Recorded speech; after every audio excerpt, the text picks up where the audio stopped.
Pernahkah kamu dengar ada sebuah rumah sakit tua di kota kecil yang masih dipakai sampai sekarang, tapi menyimpan satu kamar terlarang, kamar bernomor 308. Konon, siapapun yang masuk ke sana tidak akan pernah keluar dengan selamat. Malam ini aku akan ceritakan pengalaman Raffi, seorang mahasiswa kedokteran magang yang nekat masuk ke kamar itu.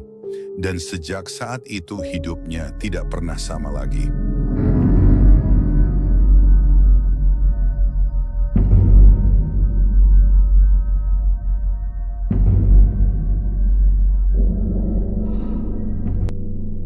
Malam itu hujan turun deras di kota kecil, tempat Raffi menjalani program magang kedokteran.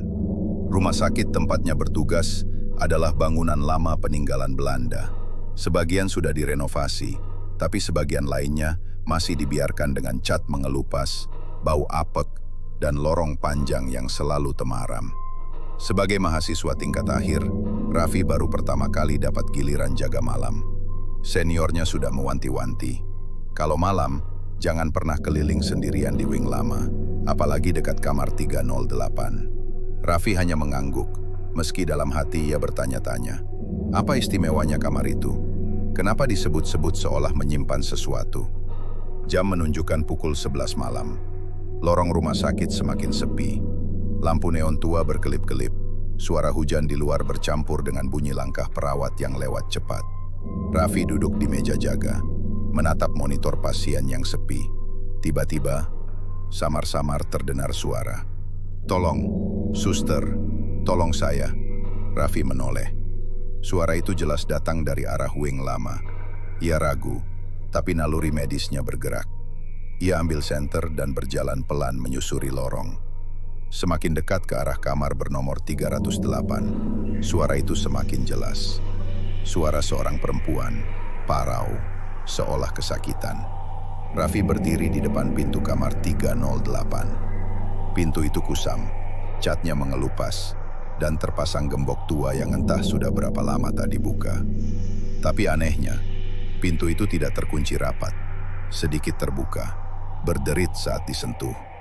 Dengan hati-hati, Raffi mendorong pintu. Senter yang digenggamnya menyorot ke dalam.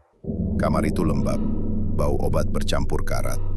Cat dinding mengelupas, plafon berjamur, dan jendela ditutup papan kayu. Tapi di tengah kamar, ada sebuah ranjang pasien tua, dan di atasnya terbaring seorang perempuan renta. Kulit pucat, selang infus masih menempel di lengannya. Rambutnya berantakan, matanya cekung. "Dokter, suster, saya haus. Jangan tinggalin saya sendiri." Suaranya lirih, penuh penderitaan. Raffi tercekat. Semua terasa nyata. Ia mendekat, mencoba memeriksa. Tangan wanita itu dingin, tapi ia jelas bisa merasakan genggamannya. "Aku sudah lama di sini. Jangan tinggalkan aku sendirian," katanya dengan tatapan memohon. Raffi menelan ludah. Naluri medisnya berkata pasien ini butuh pertolongan segera. Ia buru-buru keluar hendak memanggil dokter senior. Saat Raffi kembali ke meja jaga, ia dengan panik bercerita pada perawat senior. "Tadi ada pasien di kamar 308. Wanita tua, dia masih hidup. Kenapa kalian biarin dia sendirian di situ?" Perawat senior terdiam. Wajahnya langsung pucat. "Kamu bilang kamar 308. "Iya," saut Raffi cepat. "Aku lihat sendiri, dia butuh bantuan." Perawat itu menatapnya dengan serius, lalu menggeleng pelan. "Raffi, kamar 308 itu sudah kosong lebih dari 15 tahun. Pasien terakhir yang dirawat di sana meninggal dengan cara mengenaskan. Dan sejak itu, kamar itu ditutup, bahkan dipaku dari luar. Tidak ada siapapun di sana." Raffi membeku, tidak percaya. Tapi perawat senior mengajaknya mengecek. Mereka berjalan bersama ke arah kamar 308. Pintu itu tertutup rapat, dipaku, berdebu tebal. Saat dibuka paksa, kamar itu benar-benar kosong. Tidak ada ranjang pasien, tidak ada selang infus, tidak ada siapapun. Hanya ruangan gelap dengan bau apek menusuk. Raffi merasa jantungnya berhenti berdetak. Kalau begitu, siapa wanita yang tadi ia temui? Perawat senior menepuk bahunya pelan. Kalau kamu sampai benar-benar lihat dia, satu hal yang harus kamu ingat, saat keluar dari kamar itu, jangan pernah menoleh ke belakang. Jangan sekali-kali ucapan itu membuat bulu kuduk Raffi meremang. Tapi ia baru sadar, saat tadi keluar dari kamar, ia sempat menoleh, memastikan pasien itu masih ada. Dan ia jelas melihat wanita tua itu menatapnya, dengan senyum samar di bibir pucatnya. Malam berikutnya, sejak malam itu, Raffi merasa tidak tenang. Setiap kali jaga malam, ia merasakan ada sesuatu yang mengikutinya. Bau obat-obatan kadang tercium tiba-tiba. Kursinya terasa dingin, seperti ada orang lain duduk di belakang. Suatu malam saat ia sedang menulis laporan, ia merasakan hembusan napas di tengguknya. Ia mencoba menoleh, tapi mendadak listrik padam. Gelap total. Dalam pantulan kaca jendela di depannya, samar-samar terlihat bayangan seorang wanita, renta duduk tepat di belakangnya.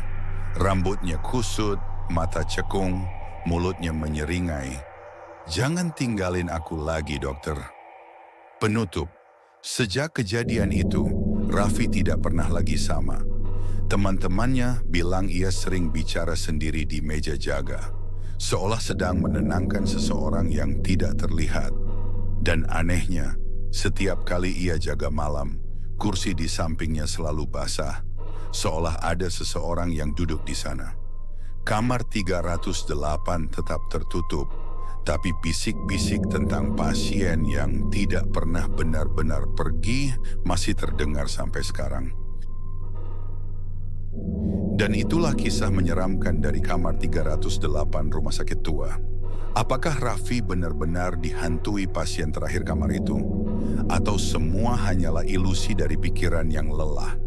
Sampai hari ini, kamar 308 masih terkunci rapat, tapi suara pasien yang minta ditemani kabarnya masih sering terdengar. Kalau kamu berada di rumah sakit tua dan mendengar suara lirih memanggil namamu, hati-hati, jangan-jangan dia ingin kamu menemaninya selamanya. Terima kasih sudah menonton cerita ini.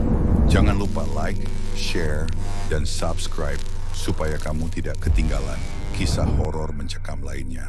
Hanya di Update Story. Sampai jumpa di cerita berikutnya. Selamat malam.